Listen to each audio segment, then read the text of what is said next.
Hello everyone and welcome to our first brass lesson. Once again, my name is Mr. Co-Francesco. I go by Mr. Co, and I'm really looking forward to working with all my brass players this year to achieve their musical goals and become the best instrumental musicians they can be. So you should be watching this video if you play the trumpet, the trombone, the French horn, or the baritone. Those are our brass instruments, and I'm looking forward to working with you.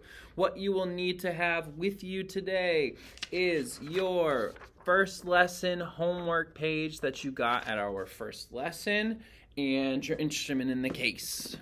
And I will go through everything that we need to know shortly, but we are going to go over basically everything that you have on this page. We can do it all together. So if you have your instrument with you, you go right along with me as you watch the video. Okay, so as I'm reading, what I see here, it says, number 1, getting ready and posture.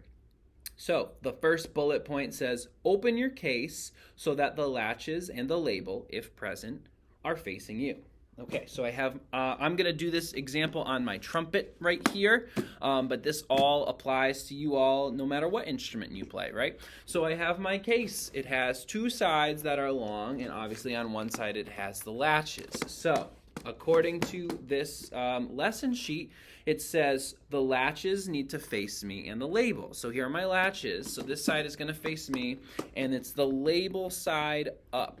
If I was putting it the label side down, which means that it says Yamaha is facing down, that's upside down, and my trumpet might fall out, or whatever instrument you're going to be playing is going to fall out. So we want to make sure that the latches are facing us and the side with the label is also facing us, all right?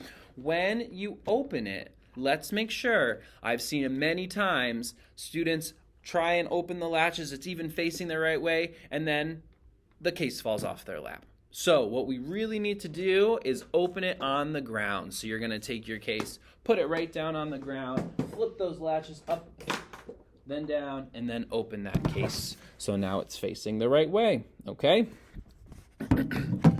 Bullet point number 2 says take out the mouthpiece, which everyone should have. Here's my trumpet mouthpiece. Obviously, everyone has a different mouthpiece depending on the size of your instrument. You'll have a different size mouthpiece, but all of them do the same thing, and you do the same thing in them, okay? So now that we have our mouthpiece ready, we do need to work on posture. Posture is how you hold your body. If you're sitting like this, you're not going to have a lot of air. The air comes from down here in your lungs and sometimes even into your stomach if you're breathing super deeply. And we need that air to play. If we don't have any air, no sound's going to come out. We have nothing to make any noise with. So we need to make sure that we're sitting in a way that allows us to take the biggest breaths possible. So as it says, sit up straight. We're not slouching over. We're not sitting sideways. We're sitting up straight. We're going to sit on the edge of our chair. A lot of the time people like to say, oh, I'm sitting up straight, and they're kind of leaning back. Well, the best way to show great posture is to show that you don't even need the back of that chair. So I don't know if you saw, but I just pushed, there you can see now, I just pushed my chair back a little bit, and I'm not sitting way back in my chair. I'm sitting on the edge of my chair, okay?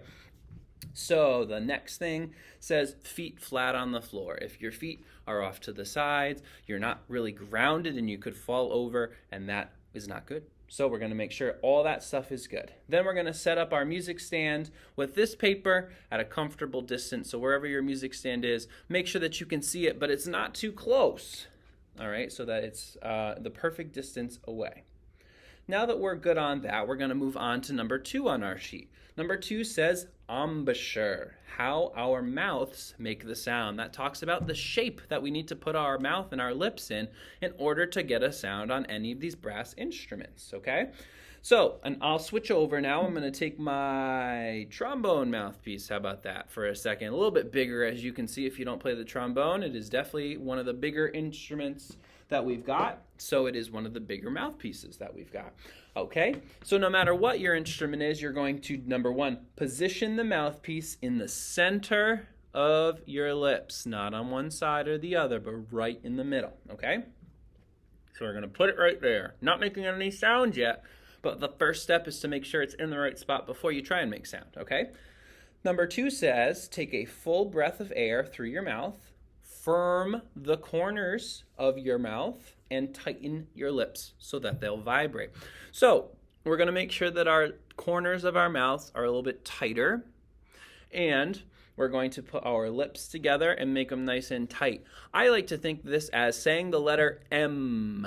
So when I make the letter M with my mouth, M, that's a pretty good idea of how your mouth should be when you're playing a brass instrument. And so I usually call it what's called an M buzz. And then once your mouth is in the letter M, you're going to push that air through and make those lips move like this. M. Okay, so you saw how the corners of my mouth when I did that were nice and tight, and my lips were nice and tight as well. Once you can do that, we'll do that into the mouthpiece now. So again, mouthpiece is in the center of my lips. I'm thinking the letter M in my head, and I go, big breath, do it with me.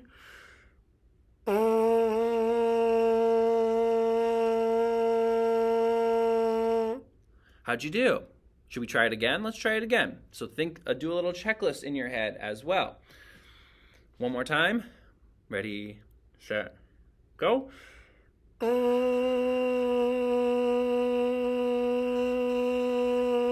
Awesome. Okay, now I'm going to play a little something on this mouthpiece, and I want you to look and see if you can figure out something that I'm not doing correctly. Let's see if you can figure out what I could do better.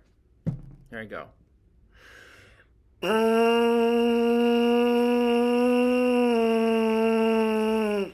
Did you notice? Did you notice what wasn't great about that? If you notice that my cheeks got all puffed out, you are exactly right. So what we really want to avoid is puffing out those cheeks, because it makes the corners of our lips not as tight as they should be, and that's going to make it harder and harder to play. You're going to get tired really fast, and you're not going to be able to play all the notes on the trumpet that you should be able to play. So if you notice that that's happening, or if you hear that something's wrong, what I would recommend is that you go and find a mirror. If you have a mirror in your house, that's one way to do it. Or when you come to lessons, we have mirrors in the classroom too. You should just look at yourself in the mirror as you buzz. And if you notice, oh, my cheeks are puffing out, then you have to make sure that you're watching that and make sure to fix that, okay? So, fantastic. Then, and I go on through everything on our number 2 embouchure. So if you're still with me, then we're going to keep on moving, okay? So we're in the box now that says number 3, things to try. Number 1 says playing a long, smooth buzzing sound. Guess what? We just did that. But, you know, that's maybe the best thing that you can do when you're starting out, because you got to build up muscles. I think about this like I think about gym class. You couldn't run your fastest ever on your first try. You couldn't do as many push-ups or sit-ups or anything that you might do in gym, throw the ball as far as you can, without first building up muscles. And it's the same exact thing in band class. You need to start working these muscles up in here. You don't really use them for a whole lot of stuff, like you will be doing when you're playing a brass instrument. So it's really important to do that. So why don't we just do one more big, long, smooth buzzing sound? Ready? 1, 2, ready, breathe.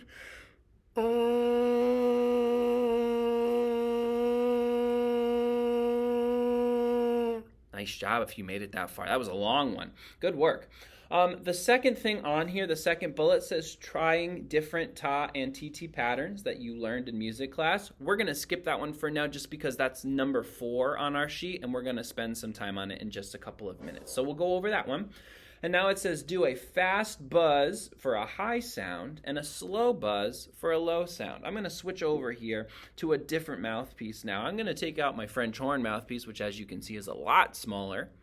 And we're going to do a fast buzz. So what that means is our corners are tight, our lips are tight, and we're using our air, so we're sitting up with great posture, and we're going to blow a nice fast stream of air. The faster our air goes, move, move, move, the higher the note goes, okay? So let's try that together. You're going to keep them tight, keep it tight, right in the center. I'll say ready, set, go. We're going to breathe in, and we're going to blow a fast stream of air, and we'll see how high our note goes. Ready, set, go.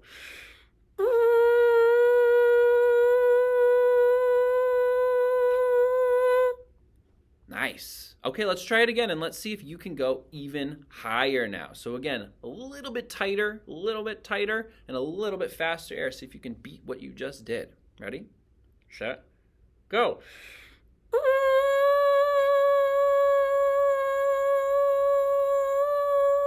Nice. Good for you. So that's one thing to practice a lot, for sure.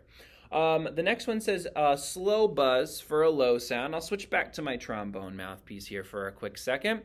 And now we're still going to be holding these in, but it doesn't have to be as tight in the corners as it was for that really high note. And our lips are actually going to blow or go a little bit slower now, and it's going to be a little bit of a slower breath and a slower buzz, okay? And that'll give us a low note. So let's try that together. Ready? Set, go.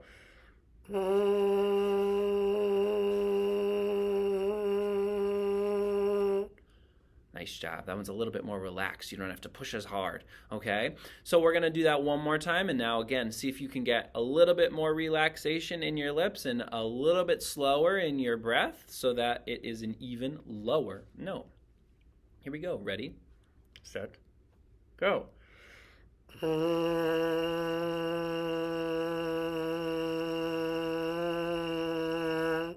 Great. All right, fantastic. Now, the next one on the things to try says, try to firm up and then loosen your lips to create the siren sound. I'll go back to trumpet mouthpiece for this. So the siren, you know how an ambulance or a police car sounds. The sound goes up and down and up and down. We're going to do that same thing on our mouthpiece. This is really good to get all the different notes so we can play all in one, high, low, and in the middle too. Okay? So I'm going to do this with you as well. We'll do this 2 times. So we're going to breathe it, put it right in the center, tight, tight, and breathe in. Ready, set, go.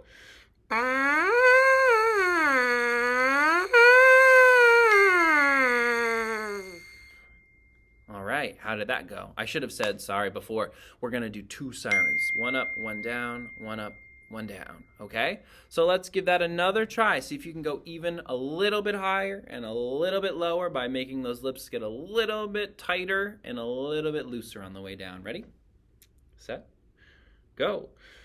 All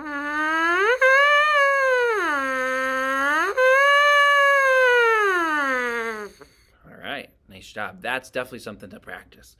Lastly, on our things to try, it says prep for the longest note competition by timing how long you can hold a buzz. Good luck. I am looking forward to challenging each and every one of you. I'll give you a practice round where you can go with me right now. Get ready to take the biggest breath you can, and the more you practice this, the further you're going to go. Ready? Set. Go.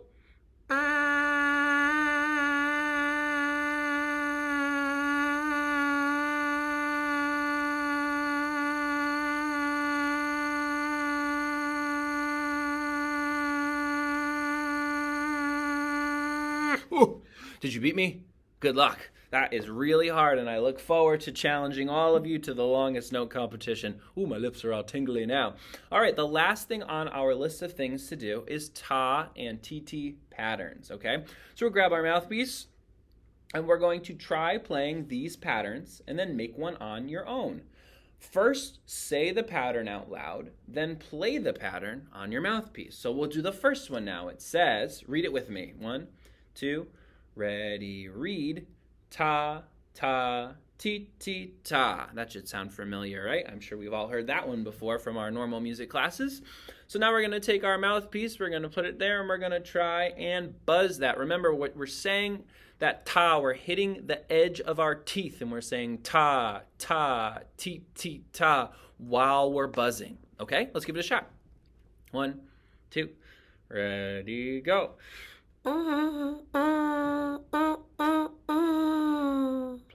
Okay, great. The next one, let's read it out loud. Read it with me. 1, 2, ready, read. Ti, ti, ti, ti, ta, ta. All right, now we're going to take a look at that. While you're playing, if you need to remember how it goes, feel free to take a look at your page. And we'll do that same exact thing on our mouthpiece. Now, ready? 1, 2, ready, go.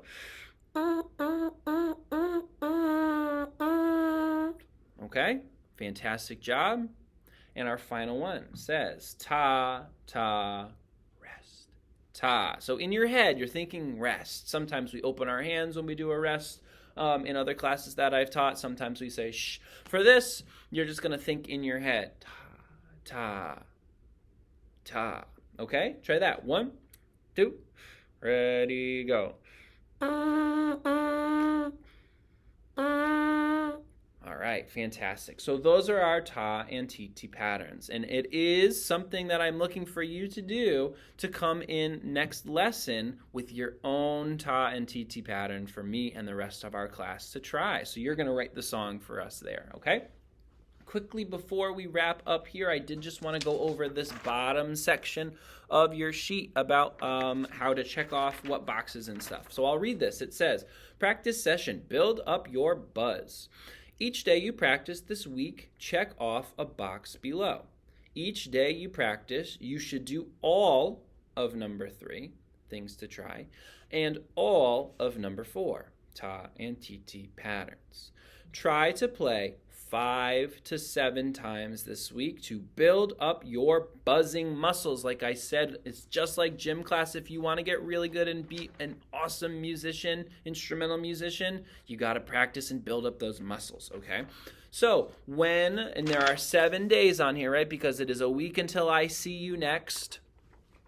So what I need you to do is anytime that you practice all 3 of the things to try, say it's day 1, you'll check that box off and say, I did all of those things, so I can check that box off.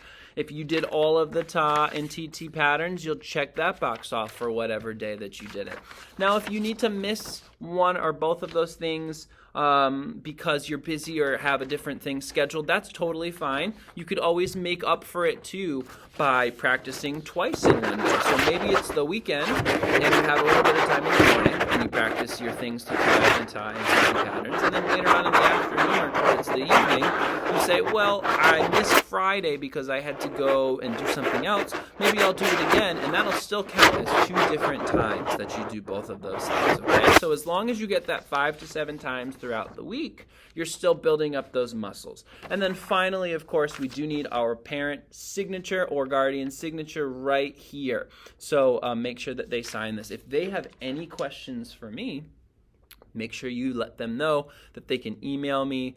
My email address is on the sheet, and it is also on our class website. They can very easily contact me there. Feel free to watch this video as many times. Maybe a good idea for your practicing is to just watch this video and play along with me every time until you don't need me anymore. Okay? Congratulations on finishing your first online lesson with me. I'm really proud of you, and I can't wait to see you next week. Bye.